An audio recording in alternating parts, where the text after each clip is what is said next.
Salut, bienvenue sur le podcast de À nous deux. Salut tout le monde, bienvenue dans ce nouvel épisode du podcast. Aujourd'hui, je suis super contente de vous retrouver. Je suis accompagnée de Marie et on a décidé toutes les deux de parler du sujet de l'hypersensibilité, comme vous avez pu voir dans le titre, parce que c'est un sujet qui nous touche toutes les deux. Et on voulait justement discuter, vous donner notre avis entre guillemets, partager notre expérience, voir ce qu'on en pense, ce qu'on en dit, et qu'est-ce que c'est pour nous l'hypersensibilité. Du coup, pour recontextualiser un petit peu le truc, on a pris la définition du petit Robert pour commencer. Dans le dictionnaire, on dit que l'hypersensibilité, c'est une sensibilité excessive à un facteur ou à un agent extérieur. Marie, t'en penses quoi de cette définition ? Bonjour tout le monde. Oui, c'est assez succinct. J'ai l'impression que c'est plus... c'est un spectre extrêmement large et propre à chacun pour l'hypersensibilité. Je pense que chacun a sa propre définition, réagit aussi à plusieurs facteurs différents et on n'a pas tous les mêmes non plus. Ouais, c'est vrai que tu peux avoir des personnes qui se considèrent comme hypersensibles parce qu'il y a aussi des personnes qui ne le sont pas et se considèrent pas comme telles. Et effectivement, on n'est pas tous sensibles aux mêmes choses ou hypersensibles aux mêmes choses. Toi, tu te considères hypersensible pourquoi dans les grandes lignes ? Dans les grandes lignes, c'est que, on va dire que les émotions que je vais ressentir, déjà j'ai toujours eu beaucoup de mal à les maîtriser, mais c'est que surtout elles prennent une ampleur énorme. Si je vois par exemple, c'est horrible, mais si je vois un chien qui va se faire taper dans la rue, déjà je vais avoir envie de pleurer tout de suite, et je vais avoir surtout, c'est l'émotion la plus répandue, qui est le plus souvent excessive chez moi, c'est la colère. Okay. Et je vais être envahie d'une colère. Mais j'ai envie de tout péter. Tu peux casser des gueules, quoi. Mais vraiment, je suis dans un état de nerfs et ça peut me foutre en l'air ma journée, quoi. Enfin, ça peut vraiment bousiller toute ma journée juste parce que j'ai vu un chien qui s'est pris une claque. Ouais. Voilà. Ouais, je comprends. Voilà. C'est un petit peu même délire et c'est un très bon exemple parce que la cause animale, on y va, on y croit, on se serre la main. Ouais, pour moi, c'est vraiment la même définition, c'est ressentir des émotions, comme le dit le petit Robert, on l'adore, mais vraiment ressentir des émotions à l'extrême, quoi. Et t'as l'impression qu'il n'y a pas souvent la jauge en mode on reste en zone verte, c'est direct, tu passes en zone rouge. Et, c'est ça, il n'y a pas de palier, en fait. C'est ça, que ça soit la colère, la joie, parce que c'est pas que des sensations et des émotions négatives. Enfin, moi, personnellement, en tout cas, c'est pour tout type d'émotion, c'est que je sois contente, que je sois triste, que je sois en colère, n'importe quoi. Ça peut passer, le cadran va monter très vite dans les tours, quoi. Et ce que tu dis, c'est un très bon exemple. Moi, c'est pareil, je vois un animal dans la rue qui se fait maltraiter, tout de suite... Oui, ça c'est me... pas Ouais, c'est direct, ça part direct. Ouais, c'est ça. Mais c'est comme... ça dure longtemps. Voilà. T'as du mal à t'en remettre. Moi, je sais que j'y repense, vraiment, ça tourne dans ma tête pendant des heures, ou toute la journée, ou même parfois la nuit. Quand je dors, ça va revenir, je vais rêver de ça. Tu vois, je sens que j'overthink, tu vois, ça s'arrête jamais. C'est tout le temps là, ça tourne. Et du coup, c'est aussi pour des émotions que je peux vivre au quotidien avec, en société et avec les êtres humains. Parce que quand on échange et qu'on travaille et qu'on vit avec quelqu'un et qu'on a une vie sociale, on est avec des gens. Et du coup, il y a des échanges et forcément des émotions qui peuvent en ressortir. Et c'est pas toujours facile. À quel moment est-ce que toi, tu t'es considérée comme hypersensible ? Est-ce que tu as connu ce terme tôt ? Est-ce que tu t'es toujours sentie comme ça ? Oui, je crois que tu l'as déjà dit que tu as toujours été très sensible à beaucoup de choses. Mais c'est vrai que le terme d'hypersensibilité est présent depuis quelques années maintenant, on en parle beaucoup. Mais est-ce que toi, quand t'en as entendu parler, tu t'es dit « Ah oui, c'est ça », est-ce que tu connaissais déjà le terme avant ? Non, je connaissais pas du tout le terme. C'est ma mère qui est hypersensible qui me l'a appris il y a quelques années avant que ce soit connu, en fait. Parce qu'elle dit beaucoup de choses de psychologie, tout ça. Et j'ai pas tilté tout de suite que j'étais comme ça. Disons que je l'ai vraiment découvert, cette excessivité dans les émotions. Le fait que je ne sache pas les gérer, déjà, ça, je l'ai toujours su au fond de moi. Mais ma réaction par rapport aux autres, à des événements, là, j'ai compris, c'est moi qui... Ouais. C'est trop. Ouais. Ouais, je comprends. Parce que moi, si je me dispute avec des amis, ou parfois c'est des tout petits détails, mais avec mon mec, moi, il le sait, ça va pas être un scoop pour lui de l'entendre là, mais dès qu'on se dispute, Ça peut être une petite ou une grosse dispute. Moi, je remets directement la relation en question. Je suis en mode, ah bah non, mais là, c'est bon, on va se séparer. De toute façon, c'est mieux comme ça. Vaut mieux que ça s'arrête. Et lui, bah, pas du tout. Et à chaque fois, il me regarde, il fait, mais arrête de remettre la relation en cause alors qu'on s'est engueulé parce que j'ai pas rangé mes chaussons, tu vois. Mais avec les meufs, c'est exactement pareil. C'est que pour un truc tout bête, je vais dire, mais de toute façon, je suis toute seule, ça sert à rien. Puis ça va aller jusqu'où, machin. C'est ça. Enfin, tu te dis, mais est-ce que vraiment je vais vivre comme ça Est-ce que je suis prête alors que... Bon, parfois, il y a des choses, oui, c'est important, etc. Mais parfois, c'est des conneries, quoi. Et puis après, 2 jours après, quand c'est bien passé, tu te dis, c'était peut-être un peu trop. Mais du coup, c'est dur aussi de vivre avec ça. Enfin, tu sais, après, de t'en rendre compte et de te dire, oui, bon, c'était peut-être un peu excessif. Alors que sur le moment, c'est réel, cette sensation. Ouais. Tu vois, tu te dis... tu la vis à fond, quoi. C'est ça. Tu te dis, bah non, mais ce que je ressens, c'est vrai et c'est justifié et ça l'est. Mais peut-être pas à ce point-là, quoi. Mais toi, est-ce que t'as une émotion qui... tu la sens qui déborde le plus? Tu vois ce que je veux dire? Ouais, bah moi, c'est la tristesse. Ah ouais, quand t'es triste, t'es au fond du panier, quoi. Au fond du souffle. Laisse tomber. Tu peux venir avec une pelle pour essayer de me ramasser, il y a rien qui va bouger, quoi. Moi, la tristesse, vraiment, c'est compliqué. Ouais, ça t'emporte complet. Ouais. Ça va être la tristesse qui va découler du coup de plein de trucs, genre ça va être l'estime de moi, enfin je me remets en question tout le temps, je me dis toujours que c'est de ma faute. Avec des musiques aussi. Et pourquoi pas? Tu sais, je suis toujours emo vibe, j'en suis jamais sortie. Je mets mes écouteurs et je pleure et je suis tu regardes genre... la pluie à la fenêtre. Exactement, avec mon front collé dessus. Et le mieux, c'est d'être dans une voiture dans ces moments-là, tu sais, comme ça, t'as le paysage qui passe. Et tu... Ah bah bien sûr. De toute façon, est-ce que vraiment c'est bien que je sois là? C'est peut-être mieux que je meure. Mais vraiment, c'est des vraies pensées. Ouais. Et c'est pour ça que je dis que la tristesse, c'est vraiment le pire pour moi. Enfin, à l'adolescence, ça a été ingérable. Enfin, moi, j'ai préféré... Alors, bon, trigger warning, attention, je vais parler d'un truc un peu difficile, mais... Enfin, moi, j'ai vraiment eu envie de mourir, tu vois. Tellement j'arrivais pas à le gérer, tellement c'était trop dur pour moi de gérer toutes ces choses-là. J'en avais parlé dans un précédent épisode, mais bah voilà, j'ai été le genre d'enfant adolescent à me faire du mal physiquement. Parce que, bah en fait, il fallait que cette douleur et que cette sensation, elle sorte. Et vu que c'était dans ma tête, bah je me faisais du mal physiquement pour me dire, ressens-la. Tu vois, il faut que ça devienne matériel et il faut que ça parte comme ça, tu vois. Donc, c'est vraiment aller loin, quand même. Et bon, après, ça s'est atténué en grandissant, en travaillant sur moi, en me faisant aider aussi, parce que bah, je pense que c'est important. C'était, sans rentrer dans les détails, mais est-ce que c'était par rapport à ton vécu ou c'était vraiment ton émotion interne, si je puis dire? Non, c'était vraiment mon émotion interne parce que j'avais rien vécu de dur. Quand tu vois, même les premières fois où ça arrivait, bon, depuis, malheureusement, oui, j'ai vécu des traumatismes. Mais à cette époque, comme je disais dans un ancien épisode, tu vois, sur le papier, tout allait bien. Oui. Enfin, moi, j'ai commencé très tôt à avoir ma plus grosse flip, vers mes 12 ans, je dirais. Ça a été que mes parents meurent. Oui. Enfin, tu vois, mais vraiment, j'étais en bad, quoi. Ça me faisait mais une trouille pas possible de me dire, putain, mais mes parents, mais là, s'ils meurent demain, mais comment je vais faire? Mais ça me débordait, tu vois. Enfin, c'était ingérable. Et du coup, je pensais à ça. Et puis, bah, pareil, tu vois, des émotions avec des amis, le collège, des petites réflexions qu'on pouvait me faire sur mon physique, sur mon poids et tout. Enfin, moi, ça avait un vrai impact. C'était très dur. Surtout que cette période au collège, tu ramasses. Ouais, déjà que t'as du mal à t'accepter en général physiquement, mentalement, c'est là aussi où tu t'affirmes sur qui tu es et tout. Ouais, franchement, c'est dur de se construire avec toutes ces émotions poussées au max tout le temps, quoi, au curseur maximum. Après, voilà, comme je disais, c'est vrai que je sais pas si c'est en grandissant ou en travaillant sur soi ou en s'en rendant compte aussi que ça s'améliore, mais c'est pas tout le temps non plus, tu vois. Il y a encore 15 jours, je me suis mise dans des états pas possibles pour une histoire, mais genre ça m'en rend malade physiquement, quoi. J'ai des boutons, j'ai eu comme une crise d'urticaire un peu qui est ressortie. Somatisé, quoi. Ah, je somatise à fond, je fais des cauchemars de fou, enfin... Ouais, tu sais, ça travaille grave.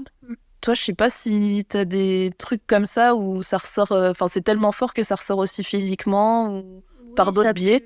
Ça a pu arriver sur... ouais, pareil, la colère et puis par rapport à une injustice, on va dire. Ah ouais, mais ça... Vécu. En fait, j'étais tellement dans le déni de tout ce qui se passait, mais je le ressentais quand même physiquement. J'enfouissais énormément les émotions par rapport à ça et j'ai commencé à avoir des grosseurs dans la nuque. J'en avais 2-3 qui partaient, qui revenaient. Je commençais à me coucher à des 2-3 heures du matin, je me réveillais à 6 heures. Vraiment Ouais, j'ai vraiment somatisé sur des insomnies, des grosseurs. J'ai commencé à avoir vraiment de la tachycardie aussi. Donc en fait, tout ce que je n'acceptais pas, que je ne voulais pas voir et que je me mettais des œillères, quoi. Bah, mon corps, il me disait non, ça existe vraiment, regarde ce que je te fais, quoi. Et c'est là où en fait, j'avais commencé à en parler à ma mère. Et elle m'a dit, ouais, bon, bah écoute, là c'est bon, t'arrêtes.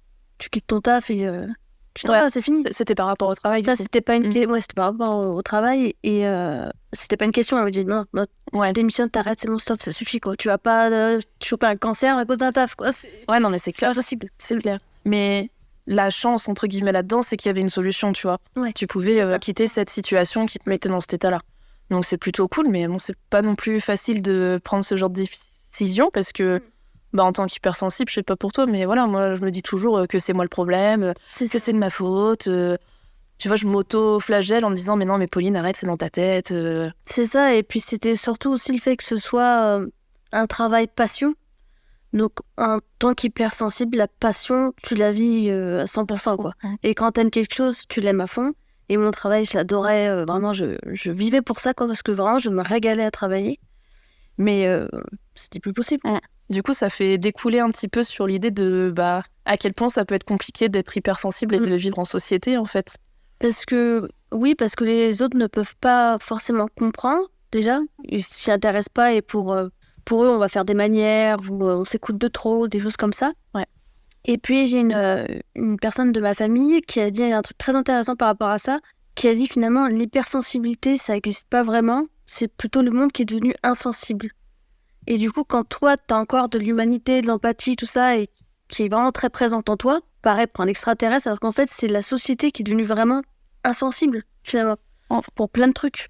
Alors, je sais pas, c'est parce qu'on voit trop de choses, on comprend trop de trucs, et du coup, on est habitué à voir des horreurs, mais je me suis dit que ça pouvait être une possibilité. Ouais, non, mais c'est pas faux, mais tu vois, quand tu parles d'empathie, je pense aussi que ça, c'est une émotion chez moi qui est hyper présente.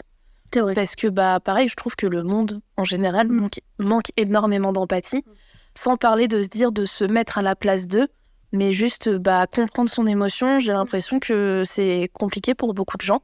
Ouais, ils minimisent tes réactions, ils vont dire « Oh, c'est pas si grave », mais c'est pas toi qui ressens, c'est moi. Donc c'est moi qui te dis si c'est grave ou pas. C'est ça, c'est pas ton émotion, c'est la mienne, en fait. Donc t'en sais rien de à quel point c'est grave. T'es personne, tu vois, t'es pas moi, donc personne autre que toi peut juger ta propre émotion. Et ouais, il y a beaucoup de personnes qui sont en mode « Oh non, mais ça va, ouais, t'as fait des caisses, c'est bon, oh, t'es chiante, waouh, pardon.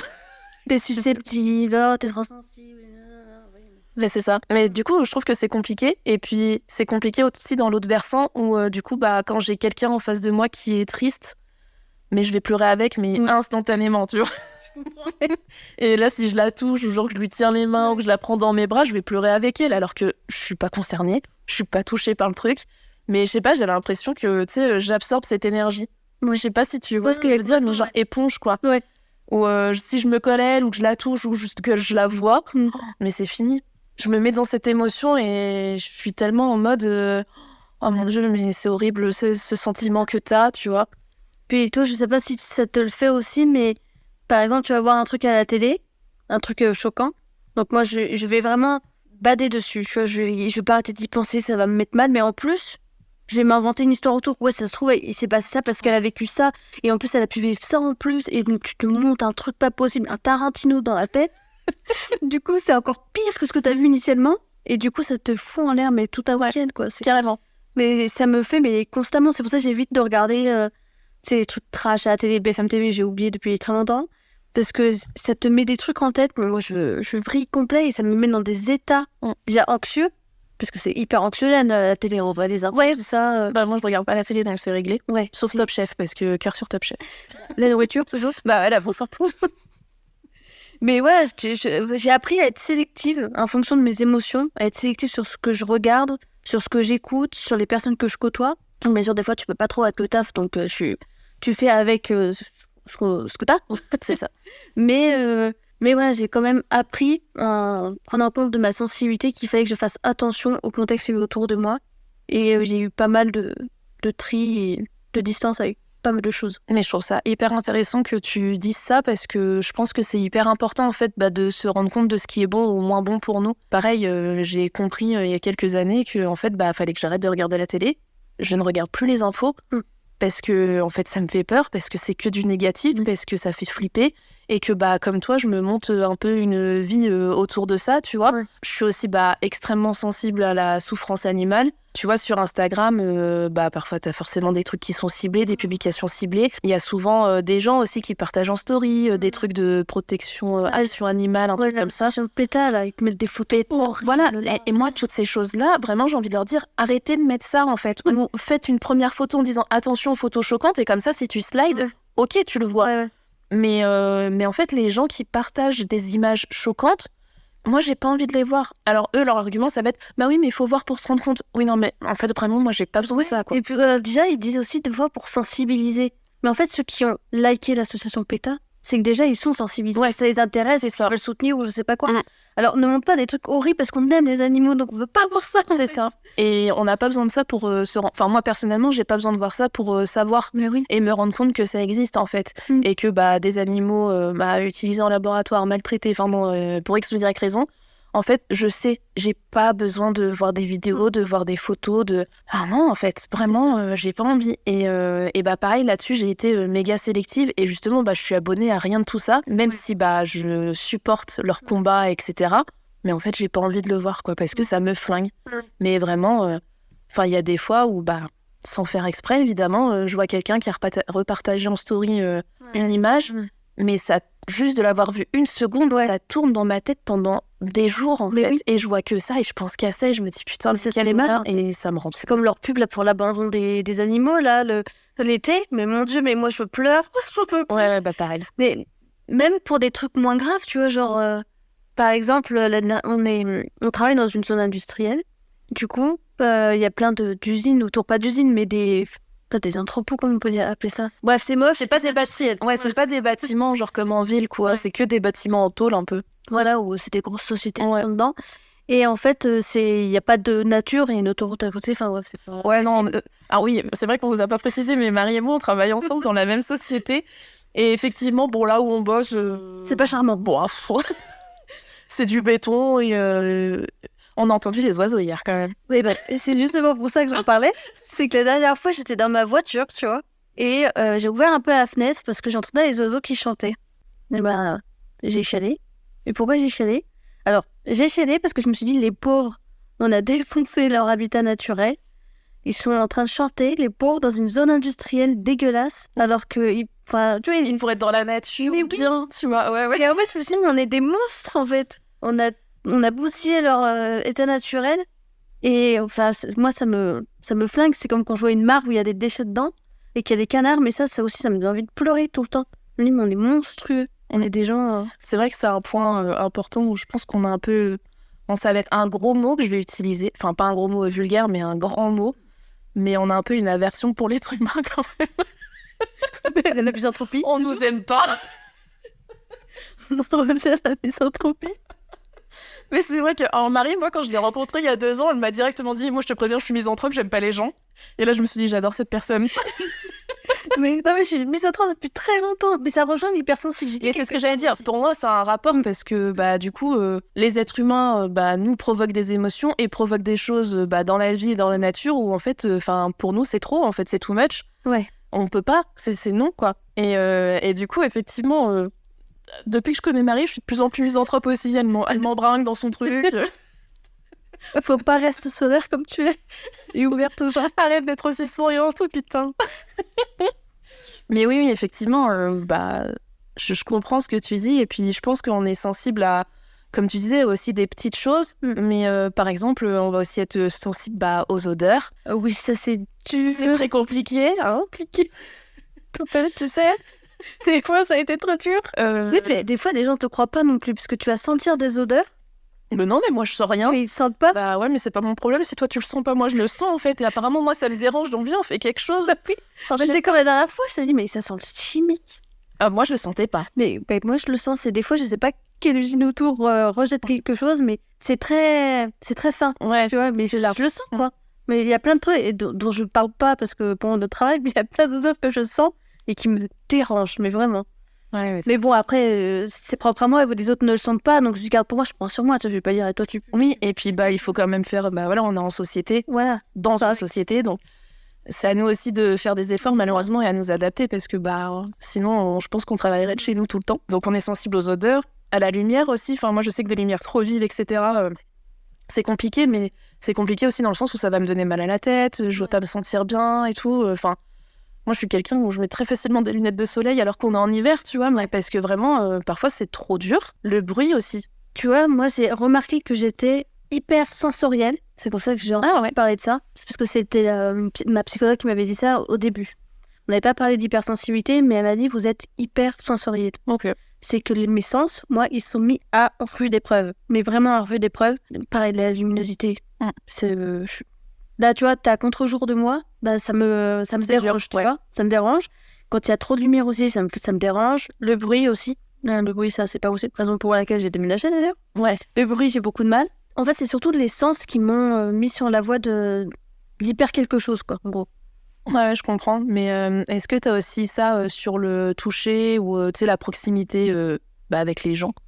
Parce que, bon, j'ai déjà un peu la réponse parce que je te connais à l'extérieur un petit peu. Je sais que, voilà, aller dans des centres commerciaux, aller en centre-ville et tout, c'est compliqué, quoi. Ça me vide de mon énergie, mais vraiment. Les centres commerciaux, 1 heure, c'est déjà beaucoup trop. Vraiment. Il y a trop d'interactions, trop de gens, trop de gens, en fait, ça fait trop d'interactions sociales et ça m'étouffe. Et vraiment, je peux faire, courir 20 minutes, je serais moins fatiguée qu'1 heure de centre commercial. Ouais, ça use. En fait, t'as l'impression que t'arrives là-bas et ta batterie, elle est déjà vidée en 1 seconde, quoi. Ah, mais vraiment, ça me flingue, vraiment. Moi, ça me met, mais vraiment, dans les chaussettes, quoi. La foule, les gens. Alors, j'angoisse pas, hein. Je suis pas... stressée. Non. Je suis pas stressée ni rien, mais c'est juste que ça me pompe une énergie de dingue. Faire mes courses le samedi, c'est mort. Je préfère y aller en semaine après le boulot ou entre midi et 2.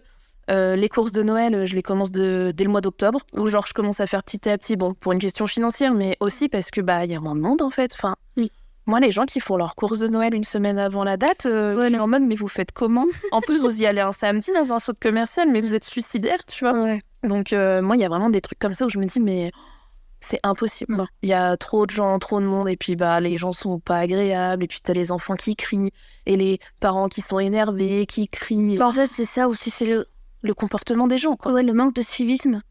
Ça, c'est quelque chose qui me génère beaucoup de colère aussi. Moi, je suis quelqu'un de très colérique. Non, pas colérique, parce que colérique, on dirait que je fais peut-être des crises tout le temps, mais parce que j'extériorise pas forcément ma colère. Mais ça me fait vraiment... Ouais, c'est un sentiment qui est très présent. Ouais, la colère, c'est vraiment quelque chose qui me ronge des fois, vraiment. J'ai vraiment l'impression que ça me grignote des fois. Donc, c'est comme je veux pas l'extérioriser, parce que des fois, je sais que c'est moi pas qui en fait trop, mais qui vit trop le truc. Ouais. Je dis rien, moi après, des fois, quand c'est abusé, je dis quelque chose, parce que je sais que là, c'est du civisme et que, voilà, s'il y a quelqu'un qui va te tousser dans la nuque, tu vas lui dire, à un moment donné, frérot, mets ta main quand même. Tu vois ? Ah oui, mais tout le monde est pas comme ça. Voilà, ouais. C'est ça qui est bien triste. Ça, c'est très dur. Le manque de civisme, ouais, c'est compliqué. Ouais, non, c'est clair. Je comprends complètement. Mais après, t'as dit un truc très juste où t'as dit parfois, je dis rien parce que je sais que c'est mes émotions à moi qui sont trop, tu vois. Ouais. Mais c'est pas toujours facile d'avoir cette jauge et de se dire là, c'est moi, vraiment. Ou est-ce que non, c'est la personne en face où vraiment elle abuse, tu vois. Mais c'est pour ça que des fois, moi, je demande l'avis. Est-ce que c'est abusé là ou c'est pas abusé ? Ouais, là, c'est abusé. D'accord. Donc, je peux m'énerver de manière justifiée. C'est légitime. Ouais. Mais c'est ouf parce que t'as l'impression que il faut demander un avis extérieur pour valider ou pas ton émotion à toi. Ouais. Mais moi, c'est pareil. Souvent avec toi au boulot ou à la maison avec mon mec, quand je lui parle des collègues de boulot ou de mes amis ou de ma famille, enfin bon, bref, des actions des gens autour de moi, quoi. Et où je lui dis, mais c'est abusé ou pas ? Parce que moi, vraiment, pour moi, c'est abusé. Et parfois, il me dit, non, ça va et tout. Je suis là, genre, putain, mais non, mais... Et puis du coup, je me ronge toute seule. Je suis là, genre, comme une vieille pie. Mais ouais, c'est ça. Parfois, j'ai vraiment l'impression d'avoir 80 ans, tu vois, et de râler sur tout le temps, et de jamais être satisfaite. En fait, moi, c'est ça qui me ronge avec l'hypersensibilité, c'est que j'ai l'impression que je ne suis jamais satisfaite. Alors que pourtant, comme je le disais un petit peu au début de l'épisode, l'hypersensibilité, c'est pas que sur des sensations négatives. Je ressens aussi beaucoup de bonheur et de joie, mais à l'extrême. Ouais. Genre, C'est parfois, facile de le montrer, ça aussi. c'est plus agréable pour tout le monde. Tu vois. Tu fais profiter beaucoup de monde au travail et c'est vraiment très sympa. Et c'est en plus, ton rire est hyper communicatif. Donc c'est trop cool. Est-ce que mon rire est communicatif? Exemple très concret, hier soir, avec mon copain, il m'a proposé dans la semaine qu'on aille se faire une petite soirée, genre qu'on aille boire un verre, et qu'après on aille se faire un ciné. Et mais ça m'a mis en joie. Mais laisse tomber, j'étais excitée, mais comme une puce depuis 2 jours. Hier matin, quand je suis arrivée au boulot, j'étais en mode trop bien et tout. Le soir, que c'est ça nul, là, parce qu'après, par la redescente, l'effet qui se coule, par contre, il fait mal, tu vois.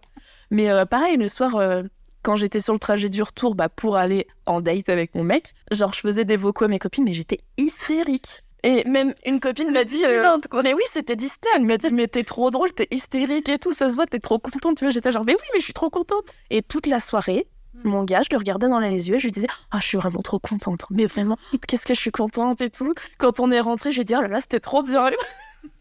Mais c'est bien parce que t'apprécies et tu te rends compte, tu profites du moment Ouais. et tout, donc c'est cool. Et puis ça me fait plaisir parce que je me dis j'arrive à me contenter de choses banales, tu vois. Il m'a pas offert une Lamborghini. Hein. Ouais. En même temps, je m'en fous d'une Lambo, mais bref, vous voyez le principe. Bah ouais, non, mais oui, tu te satisfais des petites choses Et pour moi, c'est vraiment un point positif aussi de cette hypersensibilité. C'est que juste d'avoir un petit mot le matin ou une attention, enfin... ça te remplit d'amour. Ouais, vraiment, pour moi, il m'en faut peu pour être heureux. Ouais. Mais il m'en faut peu aussi pour être malheureux et au fond du gouffre. Aujourd'hui, on enregistre chez Marie. Et quand je suis arrivée, elle m'a acheté mes chocolats préférés. Et juste, moi, ça, c'est vraiment mon langage de l'amour. Que j'aime donner et que j'aime recevoir. J'en parle à chaque épisode, j'ai l'impression de mes langages de l'amour, je suis reçue. Mais c'est hyper intéressant. C'est hyper important. Et moi, vraiment, mon langage de l'amour, c'est les petites attentions. Ouais. Et moi, tu vois, juste... C'est pour ça que je m'ai acheté des fleurs. Aussi. Enfin, voilà, moi, tu vois, ça, c'est des petits trucs où c'est un détail, entre guillemets, mais c'est beaucoup parce que je me dis, elle a pensé à moi, elle s'est dit qu'elle allait faire ça pour me faire plaisir. Enfin, vraiment, c'est l'intention de faire plaisir qui me fait plaisir, en fait. Et que ça soit à recevoir ou à donner, je suis en train de m'égarer, là, hein. Ouais, non, mais ça se rejoint, de toute façon. C'est bon. Mais bon, bref, tout ça pour dire que l'hypersensibilité, à mes yeux, c'est parfois compliqué, mais c'est parfois aussi hyper agréable. Mais du coup, il peut vite y avoir aussi cet effet qui se coule dont on parlait, parce que je peux être hyper contente d'un truc, et puis en fait, j'ai l'impression qu'on va me le retirer. Ouais. Et là, par contre, c'est la fin des haricots. Je gère très mal la frustration. Ah ouais? Ouais. Moi, ça, c'est vraiment un truc... le sentiment de frustration, ça va aussi être de la tristesse et pour moi de l'injustice. Ouais. Et je gère très très mal la frustration. Ouais, tu vis vraiment pas bien, tu te renfermes. Tu réagis comment quand c'est comme ça? De toute façon, quand je suis pas très bien, en général, moi je suis en mode un peu tortue, tu vois. Je rentre dans ma carapace, foutez-moi la paix, je mets mes écouteurs et je pleure, tu vois. Ouais. Je vais écouter Kyo, ok, et je vais pleurer et Jenali. Mais ouais, non, je suis vraiment du genre, quand ça va pas... Enfin, quand j'ai une émotion négative, en général, je me renferme. Ouais. C'est soit ça va péter, et là, je vais m'énerver, mais je le fais vraiment qu'avec des gens très proches, donc ça va être avec ma famille ou mon mec. Ouais. Parce que sinon, je préfère ne rien dire, parce que je peux être extrêmement blessante avec les mots, malheureusement. Vraiment, c'est malheureux, c'est vrai. Et je sais que je peux être très, très dure avec les mots, que ce soit en parole ou en écrit. Et du coup, je préfère préserver aussi les gens de cette méchanceté que je peux avoir. Moi, je trouve que tu as une très bonne maîtrise par rapport à ça, quand même. Bah oui, parce que en fait, j'ai appris. J'ai pu faire tellement de mal que parfois je me dis non, en fait, là, tu vas rien dire. Tu vas garder ça dans ta petite poche et puis tu verras plus tard comment ça ressort, tu vois. Mais encore plus au travail. Mais oui, mais moi, ça c'est un truc qui me... Vraiment, je suis vraiment très admirative par ton self-control à des moments et vraiment cette façon que tu as de rester professionnel, de répondre calmement avec des mots corrects. Et le mieux de ce que j'ai vu, c'est que tu arrives à être agréable, même avec une personne qui t'a saoulé ou qui t'a dit des trucs qu'il fallait pas et tout. Mais c'est parce que je suis hypocrite. Et franchement, dans le milieu du travail, ça sert. Et franchement, moi, je suis incapable de faire ça. Et je suis vraiment hyper admirative. Mais vraiment, parce que je suis incapable. Ouais, c'est gentil. Moi, ça me dérange pas de tout péter au boulot, tu vois. Bah, je sais, il y a plein de fois où je te dis, Marie, reste tranquille, d'accord. Et je te vois devenir toute rouge, avec les larmes au bord, là, et je me dis, oh putain, ça va partir. C'est parce que ça se contient, les larmes, c'est parce que je me contiens, tu vois. Mais vraiment, c'est en plus, quand je suis très en colère, j'ai vraiment la larme facile. De la colère, quoi. Quand je me contiens, oui, j'ai l'alarme qui va monter. Mais si ça s'extériorise, j'ai tendance à balancer tout ce que j'ai sous la main, tu vois. Oui, on a vu, il y a des stabilos qui partent. Hein. Avec plus ou moins de violence, ça dépend. C'est comme j'ai du mal à l'exprimer, et je le ressens, mais physiquement, alors sans blesser les gens, par contre, tu vois. Je vais pas viser quelqu'un, je balance un truc contre un mur, un truc comme ça, mais je voudrais pas blesser quelqu'un ou lui faire du mal, tu vois. Même si je suis en colère contre cette personne, je voudrais pas l'attaquer physiquement, tu vois. Ouais, mais il faut que je décharge quelque chose, je prends quelque chose et je le balance à travers une pièce, ça part. Ouais. Mais je comprends tout à fait, parce que c'est ce que j'expliquais un petit peu plus tôt. Enfin, moi, j'ai eu ce sentiment, mais malheureusement envers moi, tu vois. Et c'était exactement ça. Ce que tu décris, c'était exactement ça. C'était, il faut que ça ressorte. Alors, j'avais que moi sous la main, on va dire. Ouais. Et donc, je comprends carrément. Ça a duré longtemps, cette période ? De mes, je dirais, 14 à 20 ans. Hein. Tant que ça ? Ouais, franchement, c'était long. J'étais très mal dans ma peau et tout, tu vois, donc... Mais attends, mais d'ailleurs... Quand on y pense, au final, l'hypersensibilité, c'est pas aussi... ça se rejoint pas sur la douleur, moi, tu vois, physique. Je vais pas être hypersensible au point d'être vraiment très mal quand je vais avoir une douleur quelque part, tu vois ce que je veux dire ? Par exemple, les règles, tu vois. Ouais. Même si je souffre, je vais pas être hypersensible sur ma douleur. Tu vois ce que je veux dire ou pas ? Tu veux dire que t'arrives à contenir ta douleur Ouais. Physique, ouais, ça va pas être... Bon, après, j'ai pas vécu des trucs de fou au point de... Je me suis fait amputer ou je sais pas quoi, mais même une douleur aiguë... Ah ouais, je comprends ce que tu veux dire. Ouais, mais est-ce que ça... Attention, je vais rentrer dans un grand débat peut-être, mais est-ce que ça, c'est plus parce qu'on est des femmes et qu'on a l'habitude de souffrir, en fait ? Oui, c'est possible, franchement, oui. Enfin, moi, je me pose souvent cette question de me dire, est-ce que c'est pas parce qu'on est des femmes qu'on a l'habitude, en fait, d'avoir mal ? Peut-être. Et qu'en fait, on est habitué, malheureusement, à cette foutue douleur menstruelle. Franchement, des fois, je me suis posé la question parce que très souvent, ça arrive où je me coupe. Ouais. Où je me coupe la main ou le bras et je saigne. Mais vraiment, je saigne beaucoup. Et ça va être mon copain qui me dit, mais tu t'es fait mal, là, tu saignes. Je fais, ah oui, je suis même pas sentie. Alors, je comprends. Plein de trucs comme ça où je me dis que mon hypersensibilité, elle va pas me faire capter ce genre de douleur physique. Alors, c'est une sensation aussi d'avoir mal. Ouais, mais est-ce que c'est parce que c'est toi qui la ressens ? Enfin, est-ce que parce que c'est sur toi et que c'est un truc physique, justement, ça te touche moins que l'émotionnel ? C'est possible. C'est pas de l'émotion, quoi, finalement. C'est ça. Ouais. Parce que je pense que l'hypersensibilité, c'est une émotion que ça te fait ressentir. Ouais. Et que quand tu te coupes le doigt ou tes douleurs, des choses comme ça, quoi. Je pense que là, tu vois, c'est physique. Et que peut-être c'est pas pareil. Mais il y a peut-être des personnes hypersensibles qui, justement, ne supportent pas d'avoir mal, tu vois. Ouais. Après, d'avoir mal physiquement, je veux dire. C'est vraiment propre à chacun, quoi. Je pense que chacun a sa définition de son hypersensibilité et que même une définition générale, c'est un petit peu... ça met dans une case alors qu'en fait, il n'y en a pas. Ouais. Moi, je pense que c'est un petit peu ça. Mais du coup, toi, tu as des tips un petit peu au quotidien de ce que tu peux faire. On a déjà un petit peu parlé de tout ce qui était visuel sur les réseaux, la télé, etc. Que justement, on essaye de ne pas voir ça.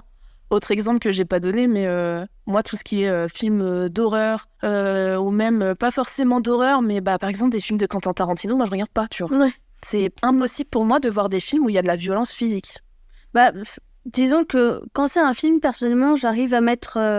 T'as la distance ? J'ai la distance, mais quand c'est de la violence physique, tu vois, je sais pas comment dire, quand ça va être du sang, de la baston, des trucs comme ça, j'arrive à mettre de la distance. Mais dès que c'est des agressions sexuelles ou des trucs comme ça, là, je ne peux plus du tout regarder, parce que sinon, je me mets dans un état pas possible. Mais vraiment, je le vis extrêmement mal de voir ce genre de scène. Je le vis extrêmement mal, mais vraiment. Ouais, je comprends. Donc souvent je ferme les yeux et je dis mon mec, dis-moi quand c'est fini, mais je ne veux pas regarder, je ne veux pas avoir ces images en tête, ça me met dans un état vraiment... Non mais je comprends, enfin moi il y a plein de films que je ne veux pas voir et que je ne peux pas voir parce que en fait ça me rend malade. Ouais. Mais parfois j'ai vu des scènes de films où j'en ai vomi, tellement ça m'a perturbée. Carrément. Ah oui, vraiment. Enfin moi je suis très très sensible à ça. Mais à quoi, au gore, genre... Alors ça peut être... en fait, je vais être très sensible à partir du moment où il y a de la violence physique / émotionnelle. Je donne un exemple. Mon mec adore les films John Wick. C'est un espèce de tueur à gages. Enfin, bref, je sais même pas parce que j'ai pas vu du coup.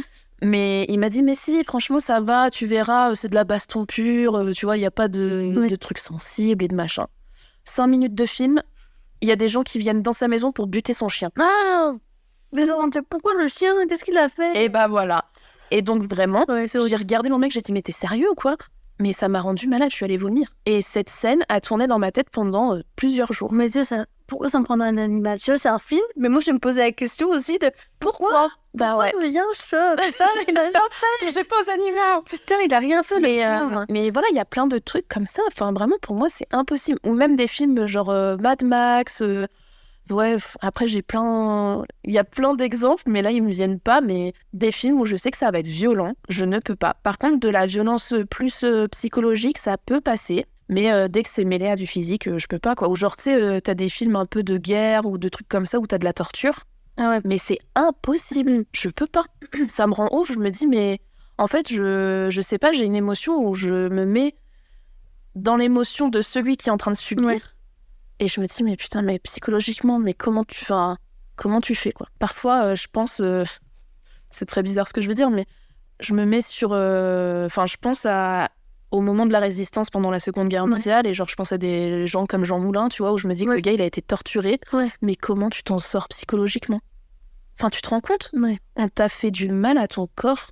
Ouais, je n'en ai pas sorti, finalement. Non, il s'en est pas sorti, mais tu vois, tu te dis, mais putain, et puis... Je me dis aussi, et le mec qui fait ça, mais jusqu'où ça va dans ta tête pour faire ça à quelqu'un, tu vois? Ouais, des fois aussi, je me dis, mais juste l'idée de... Mais faut consulter, c'est pas normal, ça relève de la psy, quoi. Non, mais je pense qu'il faut s'éradiquer du monde, en fait. Mais oui, mais moi, rien que l'idée d'avoir cette idée... ça me dépasse. C'est déjà chaud, tu vois. Tu dis, le mec, il est pas clair, quoi. Il est pas sain d'esprit, quoi. Mais non, mais c'est vraiment flippant, ouais. Je suis d'accord avec toi. Ouais. Donc, du coup, bref... Ma question de base, c'était, mis à part le fait de t'éloigner de tous ces trucs-là, est-ce que t'as d'autres petits tips Ouais. Non, j'y travaille, ça c'est partie d'une longue thérapie. Ouais, non, le seul truc que j'ai trouvé, c'est déjà mettre de la distance et d'essayer d'expliquer, verbaliser pourquoi je suis dans cet état. C'est le seul truc que j'ai trouvé, entre guillemets, mais après, bon, c'est un travail constant, quoi. Ouais, c'est constant, mais je suis d'accord avec toi que de toute façon, le communiquer... Bon, pas avec n'importe qui, parce qu'il y a des personnes... De toute façon, tu le vois très vite quand les gens sont open ou pas. Tu vois, la tranche, ils sont blasés. Tu vois, ouais, vas-y, raconte. Mais bon, qu'est-ce que t'as encore? Effectivement, je pense que de le verbaliser, d'expliquer pourquoi est-ce que ça te fait mal, etc. Enfin, il y a plein de personnes dans mon entourage aujourd'hui qui savent quel film je peux regarder ou quel film je vais pas pouvoir regarder. Ouais, ils te proposent même pas un truc... Le truc de John Wick, en fait, mon mec avait oublié cette scène. Et vraiment, il m'en a... Enfin, je lui en ai voulu vraiment très fort. Je l'ai engueulé, je l'ai insulté, je crois même. Je l'ai insulté, je suis sortie de la pièce, j'ai claqué la porte, je suis allée vomir. Mais maintenant, il a compris quelle était la limite. Quand on voit des bandes annonces et tout de films au cinéma, il me dit... Laisse tomber. Exactement, il me dit, non, lui, tu le regarderas. mais du coup, je pense que voilà, c'est pour ça que c'est bien de le verbaliser et d'en parler, en fait. Et il faut pas que ce soit, à mes yeux, en tout cas, un sujet tabou, ou d'avoir honte de ça, ou quoi, ou qu'est-ce. Et juste, en fait, ça fait partie de nous, ça fait partie de notre personnalité, et on essaye de vivre avec et avec les autres, quoi. C'est ça. Et puis, il faut pas s'enfermer aussi dans une situation qui te fait vivre ça. Faut pas rentrer dans un cercle où t'es tout le temps mal, en fait. Faut vraiment réagir, parce que même si c'est des émotions fortes, c'est quand même des émotions qui t'alertent sur des choses qui ne te conviennent pas. Ça t'indique quand même le chemin à suivre, quoi. Ouais, faut rester à l'écoute de toi-même. En tout cas, je pense qu'on a un petit peu fait le tout sur le sujet. C'est un peu égaré à des moments, mais ouais. Voilà. On a parlé de John Wick. Mais en tout cas, merci beaucoup, madame. Merci à toi, c'était grave cool. Ouais. Et en tout cas, j'espère que cet épisode vous a plu. Si c'est le cas, n'hésitez pas à vous abonner sur les différentes plateformes, à mettre un petit pouce, à venir nous suivre sur Instagram. Et je vous dis à très bientôt. Merci d'avoir partagé ce moment avec nous. Si cet épisode vous a plu, n'hésitez pas à en parler autour de vous et sur les réseaux sociaux. Et pour rappel, le podcast à nous deux, c'est un mardi sur 2.